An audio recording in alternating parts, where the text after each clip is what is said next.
Chapter 30: The Children of Boytown. Wukong's quest against dark magic. In the land of Bhiksuland, now renamed Boytown under a cloud of secrecy and dread, a tale of cunning and courage unfolds. The great sage Sun, also known as Wukong, the Monkey King, and his companions, Sanzang, the pious monk on a sacred quest, and his other disciples, the gluttonous pig and the steadfast friar Sand, venture through this realm, unaware of the sinister plot brewing within its confines. As the story begins, the travelers, having left the city of Leonia, press on through the winter months, their spirits undeterred by the cold that nips at their skin and the icy waters that slowly claim the ponds along their path. The sight of the plum on the ridge, shattered like broken jade, and the withered grass on the hills, flat under the impending snow, does little to lift their hearts. Yet, they trudge onward, their resolve as firm as the evergreen pines that stand tall against the season's chill. Upon nearing the city gates, Sanzang dismounts his steed, and the four companions pass through the curtain wall outside the gates. There, they find an old soldier, sheltered from the biting wind, fast asleep beneath the south-facing wall. Wukong, ever the vigilant, approaches the slumbering figure, shaking him gently awake. The old soldier, startled, kowtows to the Monkey King, mistaking him for a deity. Wukong, with a chuckle, corrects the man's misconception, explaining their true purpose, traveling monks from the east, on a mission to fetch sacred scriptures from the western heaven. The old soldier, once composed, reveals the city's name, Boytown, a change from its former, Bhiksuland, a fact that piques the traveler's curiosity. As they make their way through the city, they are struck by the prosperity that greets them at every turn. The streets bustle with well-dressed citizens, the shops and tea houses adorned with splendid curtains, and the air filled with the hum of commerce and the scent of wealth. Yet, beneath the veneer of prosperity, a strange and unsettling sight captures their attention. Geese coops, adorned with colorful satin curtains, hang at the entrances of every household, each containing a little boy. Wukong, ever the inquisitive, transforms into a bee to investigate further, only to discover that not a single girl is among these children. The oldest barely 6, the youngest merely 4. They sit in their coops, some playing, some crying, an air of innocence tinged with the unknown. As the sun sets, the travelers seek lodging at a government hostel, its golden pavilions a beacon of temporary refuge. The superintendent, a man of apparent kindness, welcomes them, offering tea and a place to rest their weary heads. But when Sanzang inquires about the children in the coops, the superintendent's demeanor changes. He whispers a chilling tale of a king's folly and a nation's despair. The king, once a ruler of a prosperous land, has fallen under the spell of a Taoist elder who presented him with a girl of unparalleled beauty. The king, smitten, has neglected his duties, his health now hanging by a thread. The Taoist, now titled elder of the nation, claims to hold the secret to eternal life, but the price is steep. A potion brewed from the hearts of 1,111 little boys. The city's children have become pawns in this dark scheme, their parents' silence bought by fear. Sanzang, a man of deep compassion, is shattered by this revelation. He weeps for the king's misguided pursuit of immortality and the innocent lives caught in the crosshairs.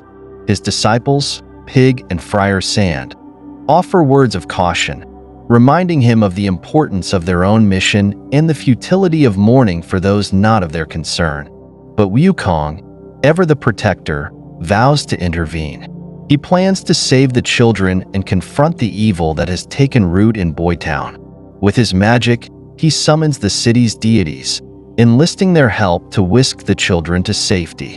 As the night falls, a sinister wind rises, carrying the coops and the boys to secret havens in the forest, far from the king's reach. The next day, as Sanzang prepares to present his passport at the palace, Wukong, now invisible, accompanies him. The king, frail and weakened, receives them, his curiosity piqued by the monk's journey.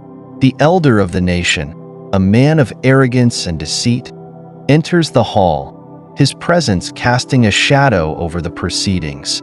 The king, seeking the truth of monkhood and the possibility of eternal life, listens as Sanzang speaks of the emptiness of all dharmas and the path to true enlightenment. But the elder of the nation counters with his own doctrine, one of immortality and power, his words resonating with the king's desire for a life unending.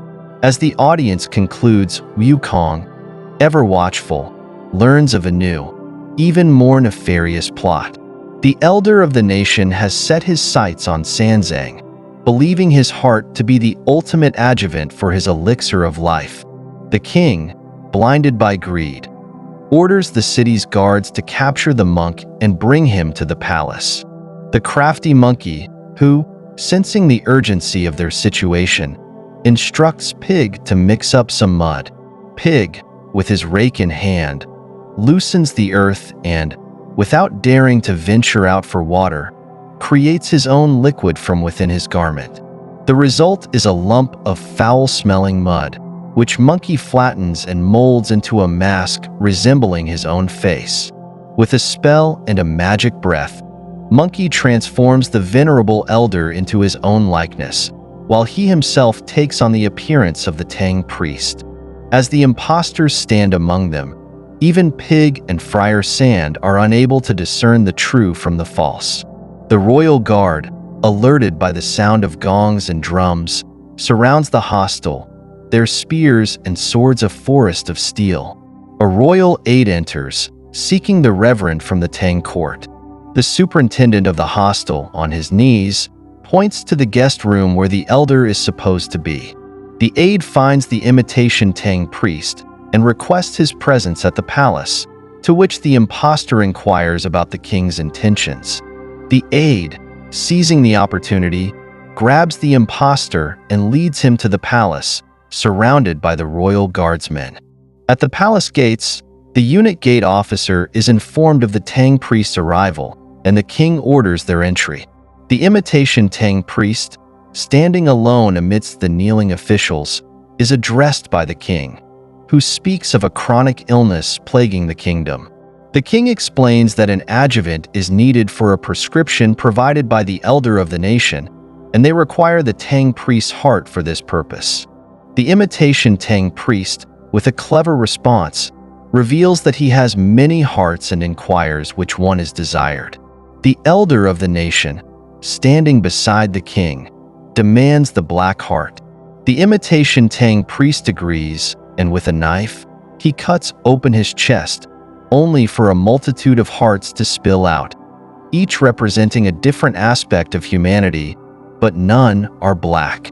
The king, horrified, demands the hearts be put away, and the imitation Tang priest reveals his true identity as the great sage Monkey. He accuses the elder of the nation of having the black heart and challenges him to prove otherwise.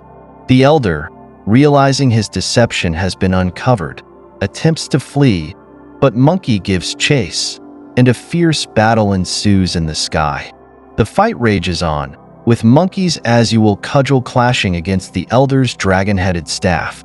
The elder, an evil spirit, had used his daughter's charms to ensnare the king, leading to the monarch's illness and a plot to butcher young boys for medicine. But Monkey, with his divine powers, is relentless in his pursuit of justice. After a grueling battle, the elder, realizing he is outmatched, transforms into a beam of cold light and escapes with his demon queen, both disappearing without a trace. Monkey lands in the palace and confronts the officials, revealing the true nature of the elder of the nation. The officials, in gratitude, seek out their deluded king, who is found cowering in fear. Monkey instructs them to bring the king to the throne hall, where he explains the true identities of the monsters and offers to capture them.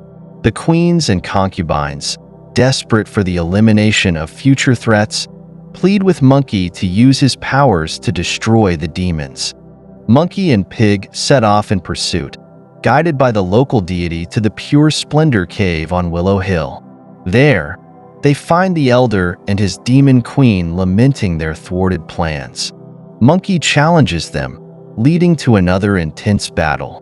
The fight spills out of the cave, and Pig, unable to contain his excitement, smashes the 9-forked willow tree, releasing the spirit within. With Pig's help, Monkey subdues the demons, and they are confronted by the Star of Longevity, who reveals that the Elder was once his messenger and had escaped to cause havoc. The Star of Longevity takes the white deer, now revealed as the Elder, and the vixen, the demon queen, back to the king.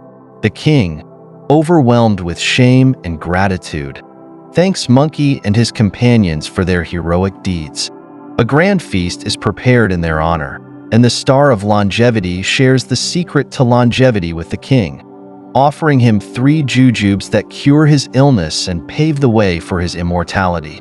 As the celebrations come to an end, the Tang priest and his disciples prepare to leave Bhiksuland, escorted by the king and his people. The city's inhabitants express their gratitude, offering gifts and setting up portraits and tablets in honor of the pilgrims. The journey continues, with the heroes leaving behind a city forever changed by their presence. The people of Bhiksuland, their children saved, and their kingdom freed from the clutches of evil, will never forget the deeds of the Tang priest and his loyal disciples. And so, the tale of their adventure in Bhiksuland becomes a legend, a testament to the power of courage, wisdom, and the unyielding spirit of good over evil. If you want to know what happened afterwards, listen to the explanation in the next installment.